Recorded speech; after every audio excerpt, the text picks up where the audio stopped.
Lisa Fletcher, and you're in the stream. Today, after a mob assault went viral in India, questions are being raised about what more can be done to advance the rights of women.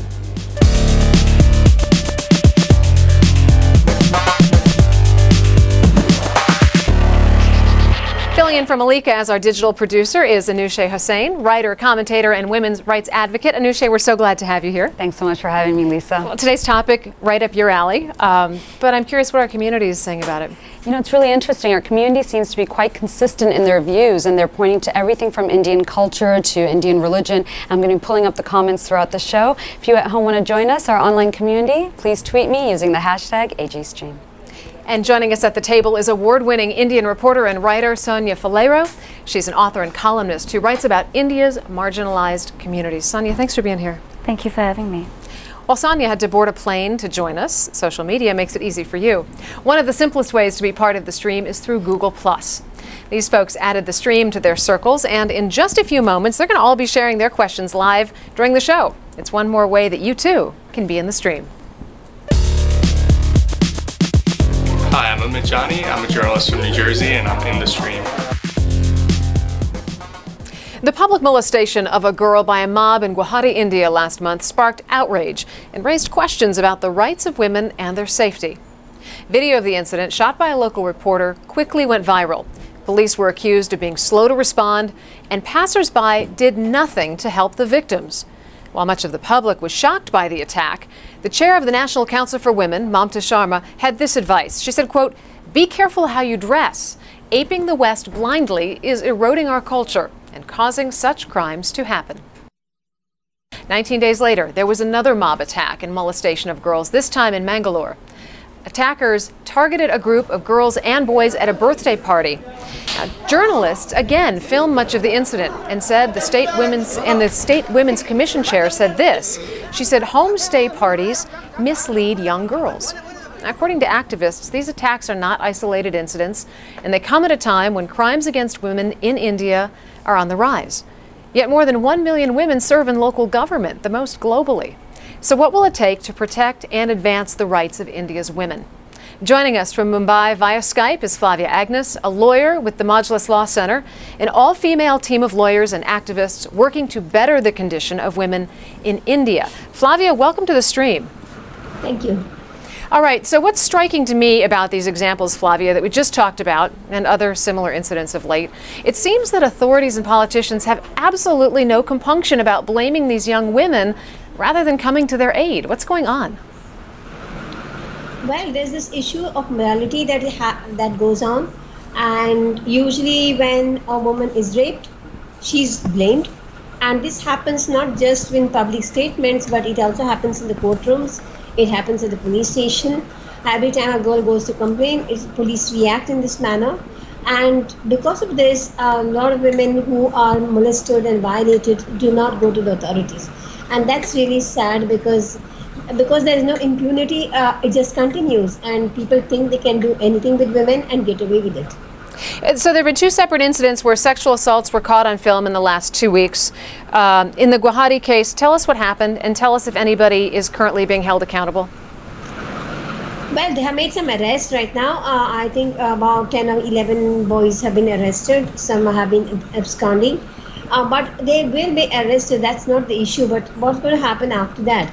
Will there be conviction? Will they go through the entire process? I think that's the more important question. Firstly, it has taken so long for them to identify the people, though their faces were on camera, to find them and to arrest them. And there's been a whole furrow in the women's movement, and there have been letters written to the Prime Minister, to the Chief Minister of Assam, and women's groups are really angry that the government has been so slow to respond. That's the first step. But I think now what we need is a victim protection program, which we don't have. What's the safety, what's the protection that the government is going to give to this girl while she goes through the criminal process? How fast is this trial going to end? And in what manner this trial is going to end? I think these are important questions for us to understand. It's interesting, Flavia. I actually have a tweet here from our online community. Sana Saeed says, at the heart of the woman problem in India and elsewhere is economic. Women are seen as economic liabilities. I also have a tweet from Hijit who's saying the men want to demonize the West to prevent women from learning that their behavior is wrong. Ignorance is control. Now, Sonia, what would you say? What would you say about our last tweet that we have from Hijit? Would you say that men want women in India to stay kind of ignorant because it's a way to exert control over their daily lives? Yeah, absolutely. I think we've all agreed that part of our cultural heritage, in fact, or our inheritance, is the fact that we seem to believe that women should be subservient to men, and that subservience isn't just about as we imagine it to be in the action of the woman stays at home and she cooks and she cleans, but it means that her rights, her needs, her wants, and therefore as a result her self-respect, her dignity, her independence and freedom should all be subservient to men. Now that changed over the past 20 years with economic growth, with more and more women going out and getting jobs, and not just working, but working so that they could support their families. Now in India, traditionally, a man supports his parents when they grow older, but more and more, even women that I know are supporting their parents, so they are no longer an economic liability. What is tragic about this is that it's really added fuel to the fire of misogyny. There are a great number of men who don't like the fact that women have become liberated and independent while their status hasn't changed. And so what these incredible acts of violence are an attempt to change what has been happening over the past 20 years. They are an attempt to put women in their place. And that place is, of course, 20 feet behind men. So I think economic independence has it's exacerbated the problem. But on the other hand, and I'm not trying to make lemonade out of lemons here, but the fact that we are having this conversation, the fact that there's been national outrage, doesn't tell us just that these incidents of violence have increased. It actually means that more women are complaining, and the public is standing up and refusing to take this quietly. So this is very, very important, and this stems out of economic independence. It stems out of a woman saying, hey, you know what, I don't need to be dependent on you, and you're going to respect me the same way that you expect me to respect you. It's especially a milestone in cultures that encourage women to actually keep their opinions to themselves. I want to quickly go over to our Google Hangout. We have a question from Rachel Firestone joining us from LA. Rachel? Hi, Flavia. So it's been said that the women's movement in India has suffered due to a disparity between middle-class women and women in sex work and bar dancers and women in these kind of professions. Do you feel that this disparity or disconnect between the two groups is changing? And do you feel that it affects what's happening now with this Guwahati video, etc.? I don't think it's affecting what's happening in Guwahati, but it did affect the bar dancer issue. And there is, when you say there's a movement, it's not a party. It's not a political party with a particular agenda and a stated objective. There are lots of women's groups springing up with their own agendas, sometimes contradictory, sometimes voicing together. But when issues like this happen, like the Guwahati case, then you have one voice. All the groups will speak in one voice. But when it happens to issues like dancing in the bars, we do not have one voice. In fact, the women's movement was divided down the middle on the bar dancer issue, because half of the groups, particularly the more older groups, those who are affiliated to political parties, they felt that this is a question of morality, and the girls dancing in the bars corrupts our society and makes men go to bars and come home, beat their wives, a whole lot of issues. But it does happen. It does happen. Urban-rural divide, the class divide, the caste divide, all of that happens. But when sexual assaults are concerned, I don't think that comes up as a dividing factor for the women's movement. So, Flavia, we're talking about women's. You were saying women aren't tolerating this anymore. You are seeing an uprising of women. They're saying enough is enough. But the problem is, in terms of the judicial system, there's not enough in place to protect women. So they can protest and they can complain, but when there are no laws in place that even define these molestations and these attacks that are consistently, according to people on the ground, happening to women there, what do they do? Yeah, so obviously we need, first of all, the judiciary to act fast. I mean, a lot of times women don't complain, not just because they face harassment in the police station or in fact, or even indifference, but because they know that justice is going to take so long, and nobody wants to commit. And they're going to get blamed in the process, most likely, right? Oh, absolutely, absolutely. So yes, I mean, the judicial system needs to be overhauled. We need to have very specific laws that deal with, sexual harassment, and we don't have such laws in place at the moment. But the fact is that this is a very big issue that has been dogging India for a very long time. And so it's not just about the judiciary, it's about many things that have to undergo change. We've already spoken about the fact that women are now speaking up. They're very independent and they're very vocal. So that's great. I think women are doing their job. I think the second question is that of public apathy. Why is it that these attacks happen in public and nobody steps forward? Now, one way of looking at it is to say, well, this happens when women are involved. This is only about women. It actually isn't. I mean, in India, there can be accidents that happen on the road and cars will whiz past or drivers will even stop to look at you, but they will not stop for you. Public apathy is a problem that we as Indians suffer from, and it extends to our behavior across the board, not just to women, and that has to change. Now, one of the reasons it doesn't change is for what I call the 2 R's, the failure of the 2 R's across the board in Indian society. No repercussion, no reward. Okay, so a person knows, let's say a cop, a cop in Guwahati. A cop knows that if he doesn't do his job, there will be no repercussions. Sure, if people speak out, he may get transferred, but he's going to keep his job.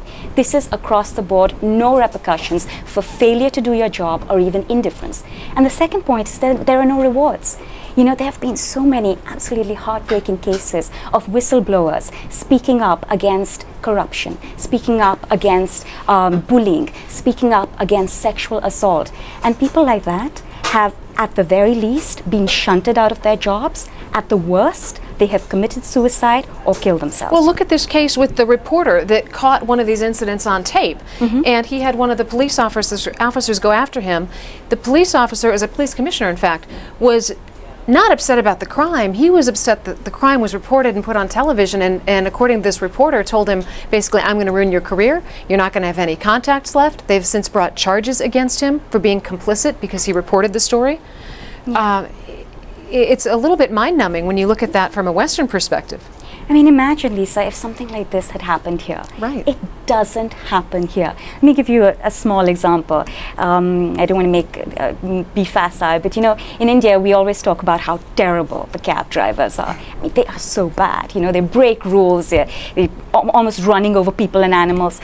And then an Indian will travel to, let's say, New York or LA, and there'll be a lot of Indian cab drivers there. And they'll think, wow, these cab drivers are amazing. How come they're not like this when they're in India? Because in the States, it's not tolerated. In India, it's tolerated. So the bottom line is that we behave in society according to what is acceptable, what is tolerated. And if we as a people just say, hey, you know what, this kind of behavior is intolerable, we're going to stand up and say, no, it's not going to happen.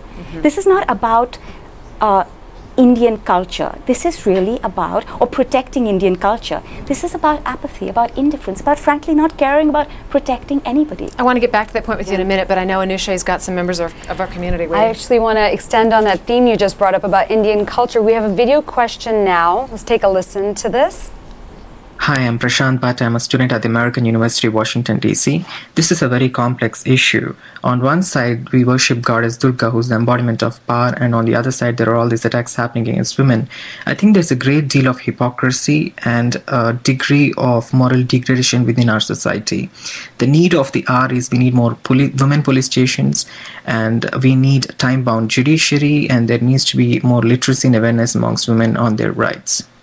So Flavia, I want to direct this video comment to you from Prashant. So would you agree that the opposite might also be true? While women are worshipped as goddesses in Hindu culture, would you also say that Hinduism might be responsible to an extent for also promoting discrimination towards women and girls in India? Well, I wouldn't put it that way, that it's Hinduism, that's supposed, because Hinduism is very pluralistic. It doesn't have one viewpoint, and there's so many different cultures that come within Hinduism. Not just worshipping goddess Durga, but also issues like, even the girls who dance in bars, they believe in a certain deity and they worship that deity, and they think that that deity protects them and gives them the strength to do the work they do. So I wouldn't put it just as one kind of Brahminical Hinduism as the Hinduism for India. Of course, the Brahminical Hinduism degrades women, looks down on women. At one level you worship them as goddesses, and at the other level you treat them less than human beings, and that always happens. But constantly we have this fear in India that if you are modern, if you want to assert yourself, you are being Western, and this Western culture is corroding us, and constantly these attacks are happening where the girls are having fun, the girls are drinking beer or whatever they're doing, or coming home late in the night, visiting the pubs, and you think that all those Western ways of behaving is corroding the Indian culture, and these girls needs to be put in place. And I think that's one of the biggest problems that we are facing. Of course, we have problems with our judiciary. Of course, we have a problem with our police officers and the whole police station ethos, etc.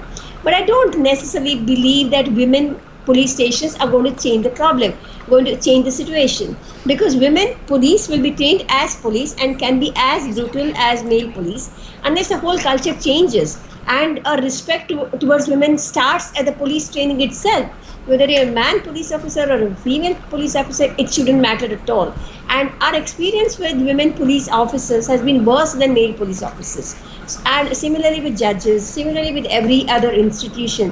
What is needed is a deep sense of respect for women and a concern that I'm here as an officer and I have a duty to protect women. And that doesn't seem to be going down the line. Right. And that needs to be brought in. Flavia, and to your point, in the Guwahati case, the channel head who actually broadcast the incident, he said in a couple tweets that he sent out, he said, "I've been heading News Live for 5 years now. I've seen that most incidents of molestation take place in front of bars." And then he went on to say, "Prostitutes form a major chunk of girls who visit bars and nightclubs." So, Sonia, first of all, to Flavia's point that this is endemic, and second, what role does the media play when the head of a news channel is tweeting things out like this?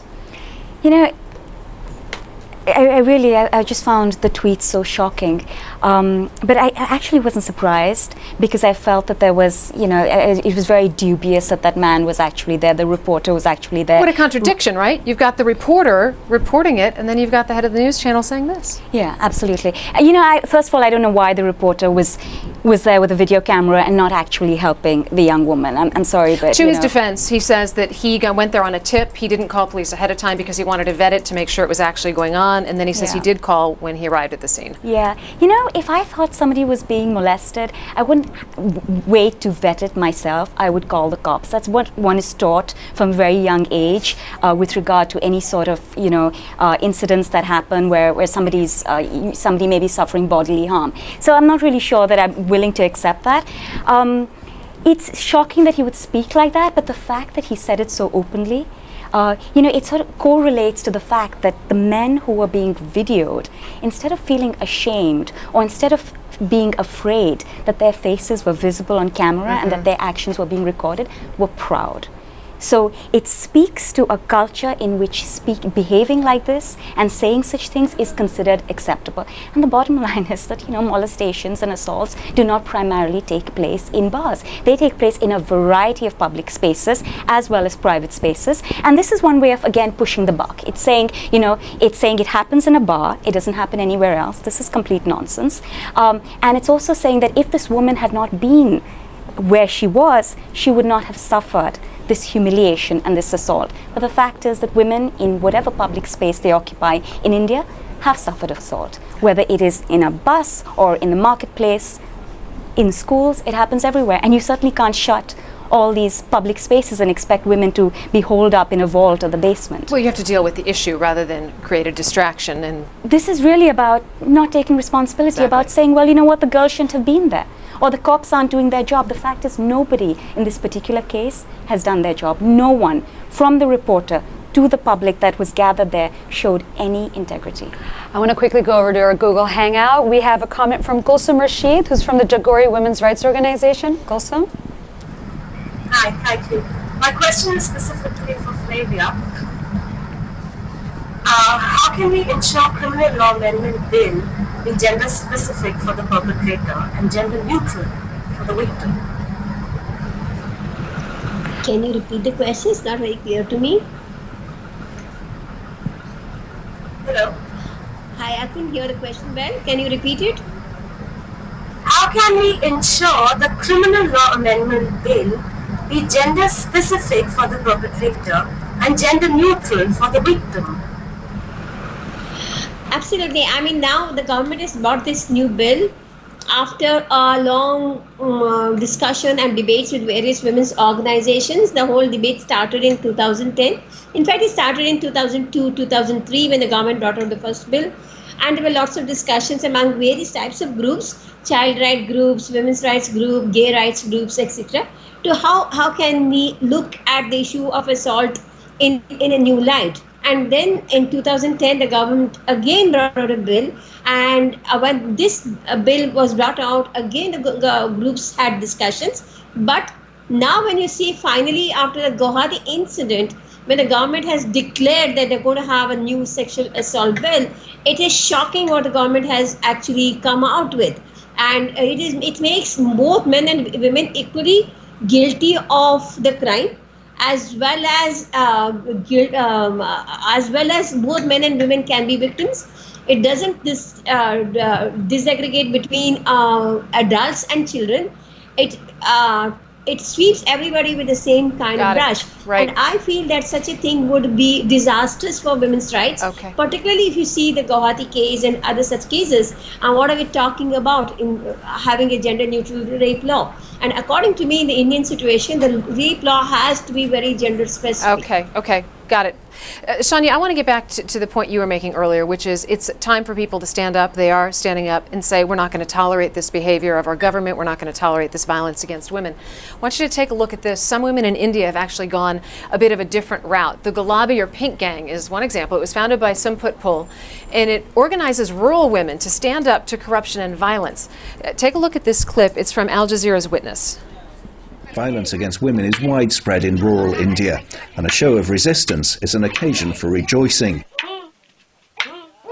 It brings a sense of empowerment and an excuse for jubilation.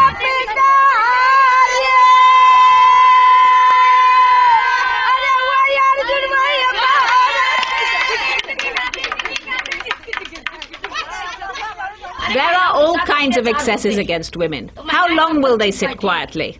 They will not sit quietly. We took up our lathis and we used them well. We beat people to protect ourselves. Now they're scared of us, and so we don't have to use lathis. We just keep them in our hands, and when we need to, we use them. Even today, if it's necessary, our lathis will rain on officials. And if it's not necessary, they won't. So is this what it's coming to, or women really do have to take matters into their own hands? Well, ideally, nobody should have to beat their way out of a difficult situation. Nobody should have to lift up, bamboo sticks and thrash the cops to make them do their job. But I'm afraid if they don't do their job, and if women's bodies and their entire lives are at stake as a result of this mismanagement and harassment, then yes, then I'm afraid the public is going to have to take a stance even rougher than they already have. It's really interesting. I actually have a tweet here from My World who's saying the dowry system and caste system in India is the reasons on why there is a lot of violence against women. And then I have another tweet from La Dum Dum. Let's call a spade a spade. Men should stop making excuses for the non-excusable act of female molestation. Flavia, we're going to have about 30 seconds for you to wrap this up for us. I want you to tell us about this very important meeting that may yield some solutions that you were at this last weekend. Yeah, I think that's a very important move where we have what we started off with is the conviction for rapes are very low in our country, and that's been a big issue and is coming into the media now and then. But there's no sustained efforts to address the problem, and sensitization trainings have been going on, but they don't yield any results. Our effort was to bring different stakeholders on the same plane. Like you have the police there, you have the prosecutors there, you have the judiciary there. And all right, Flavia, I'm gonna have to stop you there, but we are going to continue this discussion in our online post show coming up on stream.aljazeera.com. So stick around, we'll be right back.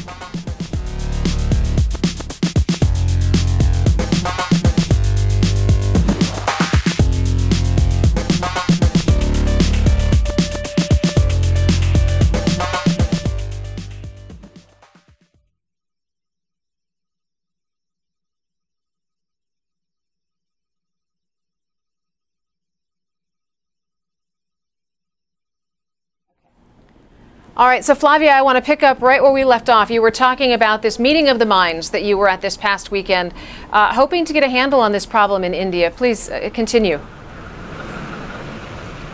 I think it was a very important milestone. I would say it's a process, it's the beginning of a process where you're looking at the system very closely. Many other countries have done it. The UK has around 20 years ago went through this whole process and brought up protocols which are binding on each institution, whether it is the prosecution, whether it is the police, whether it's the judiciary, will be binding protocols that each agency must abide by. Now, what happens today? I mean, in this Guwahati case, it was the public, but it could also have been a police officer who was doing this to a woman. So now, if there are protocols in place and which are extremely binding, then the institution itself is supposed to execute them and implement them within their own force. Now, coming in from the outside, whether the media or whether with women's groups, it doesn't make a dent at all. It has to be internalized within the system itself. So our effort was to make these agencies talk to each other. This was first of such a kind of effort, and it was it was a new experience for them as well, because they're not used to talking to each other. They're just used to making comments about each other outside of the whole system. So now we had here, this is the beginning of a process, because we feel through this process we can start the process of evolving protocols for the police, what exactly the police must do, what exactly the prosecution must do, and how the judiciary must look at the sexual assault crimes. Because if the crime conviction rate is so low, never mind what law we were going to bring in place, there is no impunity, and the public thinks they can just get away with it. Right. I think we need to send a message very clearly down the line that the government, the institutions, the criminal justice system is not going to take it lying down. So this is the process that we have started, and I hope it will yield better results in the future. I want to go to our Google Hangout really quick, and Sonia, I want you to take this comment from Samir. He's a freelance writer and actor from Pune, India. Hi, Flavia. This is Samir here. Hi. I'm especially talking about the attacks in Mangalore, and this was not the first attack that has happened here. There was another attack a couple of years ago by another right-wing Hindu group, and in both the cases, the accused have been roaming free, and there is some connivance of the ruling party over there. So how much do you think there is a lack of political will and an appeasement of these groups by the government that is not deterring these people to repeat these attacks again? Thank you. Bangalore is my hometown. I come from Bangalore actually, and it's really sad because Bangalore is known as an education city. They have very good educational institutions, and women were really free. Our sex ratio was favorable. Women were absolutely heading their households in so many different communities. And today, Bangalore is known for these attacks, what happened a few years ago, what's happening today. And I feel it's a whole political movement, because Bangalore has a very curious demography. There are Muslims, there are Christians, there are Hindus. And now the Karnataka state has become very right-wing. The government there is a BJP government. So the offshoots of the BJP government, the local groups, etc., they think that they can bring in a different kind of culture by attacking girls from other communities, and particularly the Christian girls. They're supposed to, they're projected as they're fast girls, they are very outward, they go to pubs, they drink and corrupt the culture. So this is a new thing for Mangalore. Mangalore has never been like this. Right. And it is the whole right-wing political force that is behind it. And that is why these attacks will not be taken seriously, and there will be no action against them. Okay, Sonia, I'm going to direct this Google Hangout question to you from Janabi Barawa. He's joining us from New York, assistant editor from the Huffington Post religion section. Hi. As both of you have identified, one of the most dangerous forces acting against women in India is the sort of growing westernization coupled with the backlash from conservative forces. So what do you think is the best way forward? How do we protect rights of women and make sure that sexual assaults are taken seriously? Yeah, I think this whole idea that the westernization of Indian culture is responsible for the assault of women is absolutely ridiculous. And I find it equally ridiculous when we talk about the Talibanization of of the people who are involved in these assaults. This has got nothing to do with the Taliban. It has nothing to do with Muslim fundamentalists. I mean, I would argue it doesn't even have anything to do with Hindu fundamentalists. These are basically paid, thugs for hire, who are paid for by various political parties, who want attention, who want to appeal to a very conservative group of society, wants their votes, and are using this westernization of culture to abuse women. Because there is nothing, as far as I'm aware, in Hindu culture or Indian culture that calls for the beating and the stripping and the video recording of women who are being beaten and stripped. You know, India's had a female president, female prime minister. Somewhere between 1 million and 1.5 million women are in elected positions. Why haven't these issues been up higher on the agenda, on the government's agenda?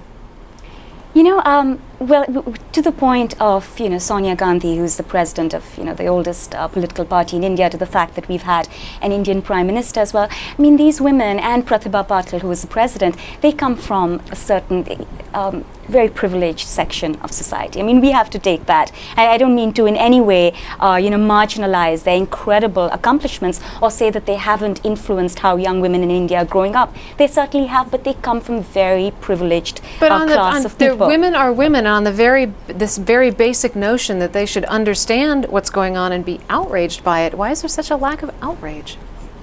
Look, I think one thing that is making a significant change is the panchayat system, which is essentially the system of governance at the village level. So the panchayat governs the village, the grassroots, and it also acts as a connection between the village and the state government. And in 2011, the government essentially agreed to allow 50% of the seats at the village council to be reserved for women. And there was a recent study that was conducted by Esther Duflo, who co-authored a remarkable book called Poor Economics. About 20 seconds. Everybody read, which says that this makes an impact. This not only influences how women view independence and desire independence, but it influences the kind of good that's being done for women at the village level. I think we're going to see more empowerment and also more women in places of power, but it takes time. All right. Sonia Falero, Flavia Agnes, our community, thank you so much. And on that note, we're going to get over to Anusha, who's got some other leads we're following.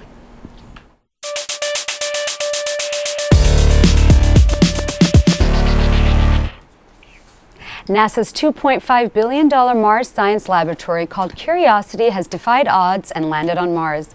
Curiosity's Twitter account is posting pictures. It once was one small step, now it's 6 big wheels. Here's a look at one of them on the soil of Mars. The day of the landing, the hashtag MSL was mentioned nearly 500,000 times. The first tweet announcing the shuttle's landing got 65,000 retweets. The mobile laboratory, the most sophisticated of its kind, will explore whether life is possible on Mars. Our next lead, 18 months of re-education and labor. That's a sentence not for the alleged rapist of an 11-year-old girl in China, but for her mother.